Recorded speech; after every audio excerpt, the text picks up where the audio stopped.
Les dieux sont devenus fous. The gods must be crazy. Du berceau du communisme à la catacombe du capitalisme de Tiger Rider, Sajima Dapat, EPM Mavericks, Puli Murugan, lu par Jonathan Brandt.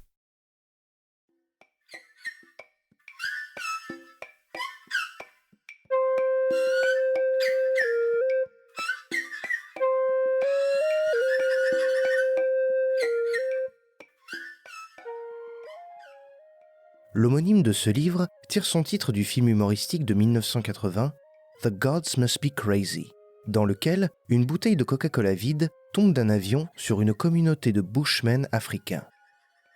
La bouteille est un cadeau divin, mais après qu'elle ait conduit à des luttes intestines entre les villageois, le chef tribal décide de la rendre aux dieux en envoyant un des anciens au bout du monde pour la jeter dans l'univers. Grâce à ma bouteille de coca métaphorique, je peux voir l'aube d'une nouvelle ère. Ce livre est à la fois un témoignage des gloires passées de l'Empire américain et un guide pour la restauration du capitalisme et de l'entreprise, avant qu'il ne soit trop tard.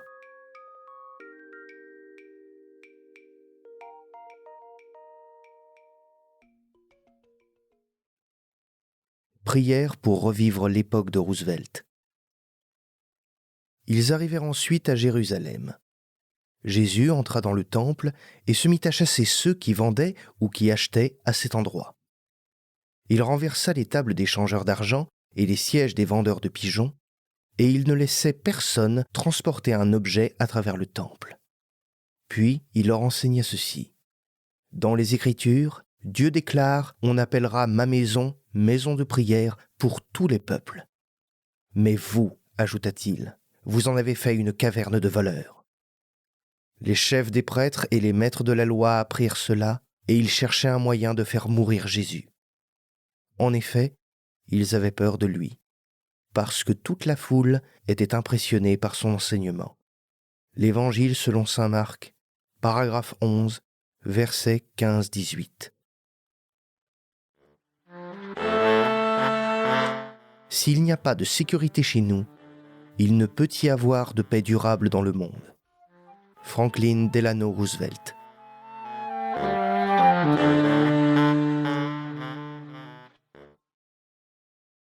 Alors que j'écris ce livre, l'anarchie éclate.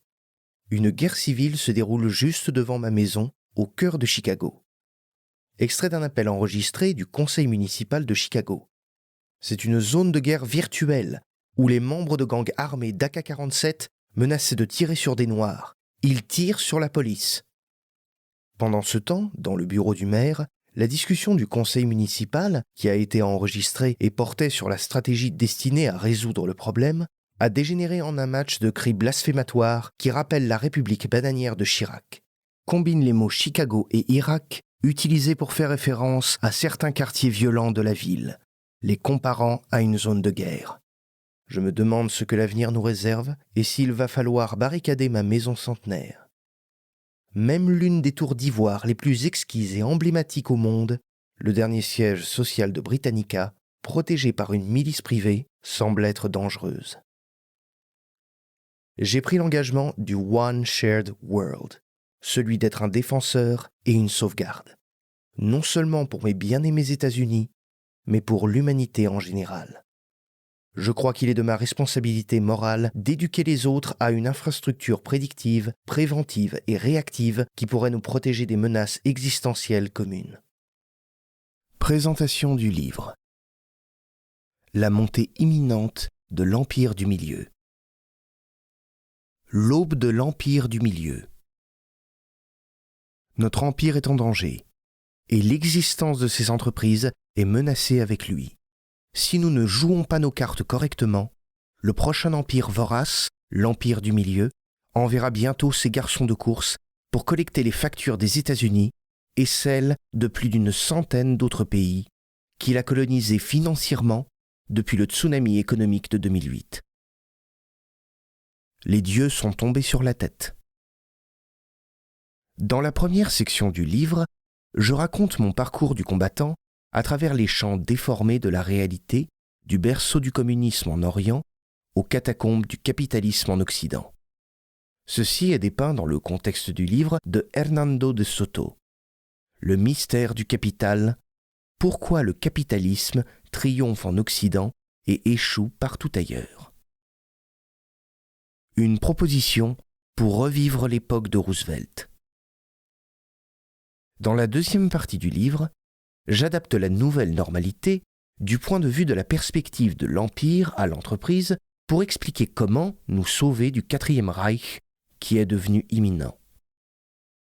La survie d'une entreprise est liée à la montée et à la chute de ses parrains, les empires du monde, comme nous en avons été témoins au cours des 5 derniers siècles avec les plus célèbres sociétés, telles que les entreprises néerlandaises et britanniques des Indes orientales.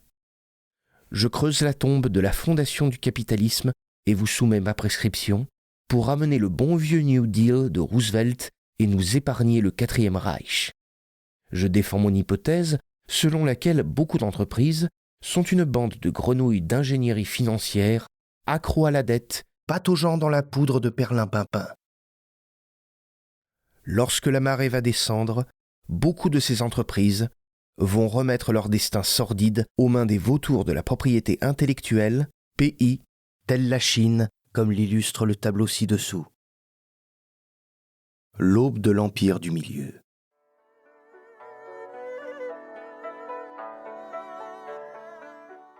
L'art de la guerre est d'une importance fondamentale pour l'État, une question de vie ou de mort, la voie qui amène à la survie ou à l'anéantissement. Il est indispensable de l'étudier à fond. L'art de la guerre, Sun Tzu, 476-221 avant Jésus-Christ. La Chine, l'Empire du Milieu, attend impatiemment que nous jouons mal nos atouts usés, afin qu'elle puisse envoyer ses chasseurs de primes pour récupérer la note des États-Unis et celle de plus d'une centaine d'autres pays. Sous l'égide de leur gouvernement, les entreprises chinoises colonisent effectivement le monde en influençant financièrement ces pays avec au moins 10 trillions de dollars en diplomatie du piège de la dette. Les nouvelles générations de la Belt and Silk Road Initiative, l'initiative de la ceinture et de la route de la soie, et d'autres méga-projets d'infrastructures de haute technologie sont des exemples remarquables du cheval de Troie chinois du XXIe siècle. Certaines de ces diplomaties parasitaires et insoutenables du piège de la dette peuvent cacher des motifs hégémoniques et des défis à la souveraineté des États. Elles sont conçues pour soutenir les intérêts géostratégiques et la dimension militaire de la Chine.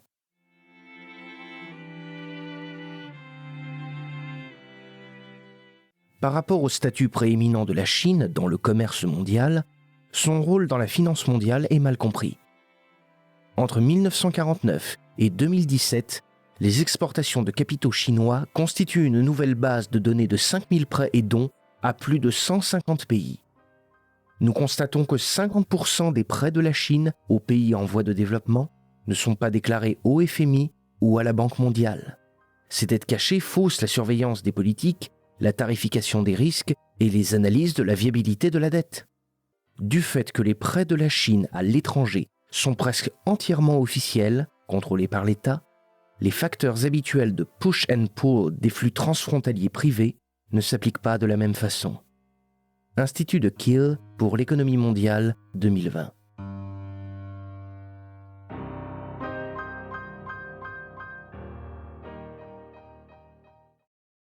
Selon les estimations du rapport Kiel en 2017, l'ensemble des créances financières de la Chine au-delà de ses frontières représente plus de 8% du PIB mondial. La Chine détient à elle seule, dans chacun des pays suivants, des obligations et des titres de trésorerie représentant au moins 7% du PIB des États-Unis, 10% du PIB en Allemagne et 7% du PIB du Royaume-Uni. Dans les faits, la Chine occupe une place substantielle dans l'ensemble de la zone euro, s'élevant à 7% de son PIB, ce qui équivaut à 850 billions de dollars américains en obligations. La Chine peut mobiliser au moins 5 trillions de dollars de créances sur le reste du monde et en 2017, la part des pays bénéficiaires de la générosité financière de la Chine a presque atteint 80%, Cette augmentation spectaculaire est sans précédent dans l'histoire en temps de paix et est comparable aux prêts américains qui ont été faits à la suite de la Première et Seconde Guerre mondiale.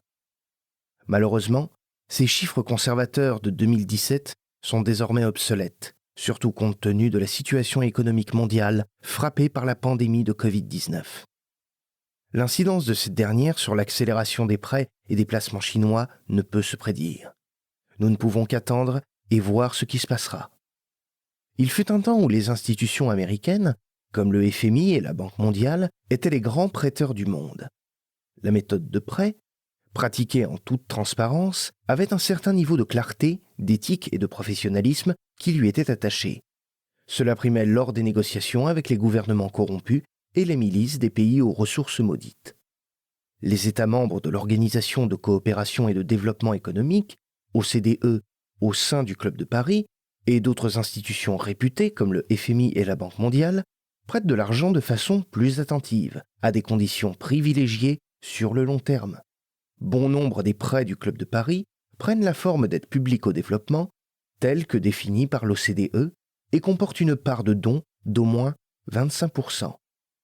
Les prêts offrent souvent des échéances, allant jusqu'à 30 ans, et n'ont quasiment aucun risque de prime.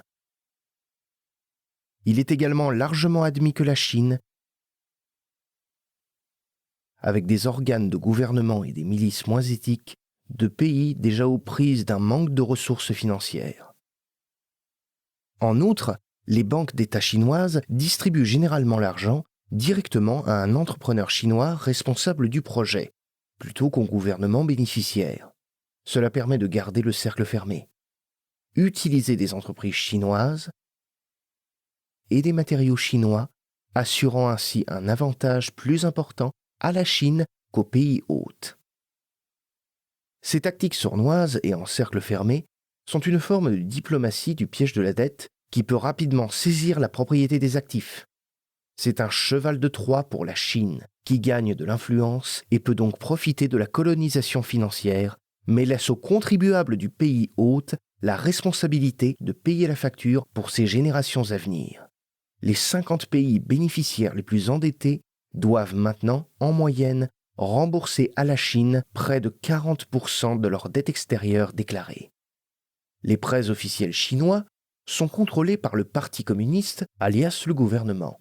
Les 2/3 de l'activité de prêt sont faits par l'intermédiaire de filiales étrangères de banques chinoises établies dans des places financières offshore. En plus d'être impossibles à suivre, ces prêts sont pour la plupart garantis par nantissement et effectués dans le plus grand secret. Une grande partie des prêts est consentie à des pays pauvres, mais riches en ressources, gouvernés par des dirigeants corrompus et incompétents. Ainsi, les remboursements d'intérêts et de capital sont souvent garantis avec les ressources de ces pays. Contrairement aux prêts intergouvernementaux typiques, ces contrats sont des prêts commerciaux clandestins assortis à des clauses d'arbitrage. Par conséquent, les renseignements sur le montant des remboursements, les défauts de paiement ou les restructurations ne sont pas du domaine public. Par exemple, dans les années 1970, un boom des prêts syndiqués a entraîné une vague de crise financière au début des années 1980. À cette époque, les banques occidentales canalisaient une grande quantité de capitaux étrangers vers les pays pauvres mais riches en ressources, en Afrique, en Asie et en Amérique latine. Il a fallu plus d'une décennie pour résoudre les dépressions économiques associées à la chaîne de défauts souverains. Bon nombre de ces mêmes pays, avec des dirigeants corrompus et sans beaucoup de transparence ni surveillance, sont maintenant la proie des requins chinois. Près d'atteindre le statut de pré-PPTE, pays pauvres très endettés, certains ont même fait défaut avant l'ère de la Covid-19. Les pays les plus durement touchés par la Covid-19, à savoir l'Amérique latine et des territoires africains les plus pauvres, auront sans aucun doute de la difficulté ou perdront complètement la capacité de rembourser leurs prêts avec la Chine. La dépression économique entraîne une dégradation accélérée des produits et une réduction de la production de leurs richesses. Sans argent et sans ressources, l'avenir financier est sombre pour ceux sur lesquels la Chine a une emprise économique. il serait intéressant de voir quelle sera la stratégie néocolonialiste chinoise post-Covid-19. La Chine va-t-elle récupérer des financements de prêteurs sur gage, signés par des dirigeants corrompus et payés en ressources qui se sont maintenant dépréciées ? Après la Seconde Guerre mondiale, au milieu des années 1900, les États-Unis ont donné l'équivalent de plus de 100 billions de dollars, le PIB des États-Unis à cette époque était de 258 billions de dollars, répartis également entre l'assistance économique et technique pour aider les pays européens à se rétablir. Le monde entier s'est épanoui grâce au plan Marshall, et la paix et l'harmonie règnent depuis 75 ans. Il est grand temps que nous dirigions la coalition pour établir de nouveaux plans Marshall afin de sauver les pays économiquement colonisés par la Chine.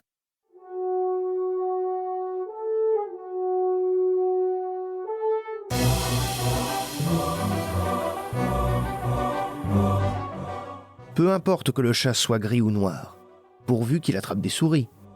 Deng Xiaoping, chef suprême de la Chine, 1978-1989.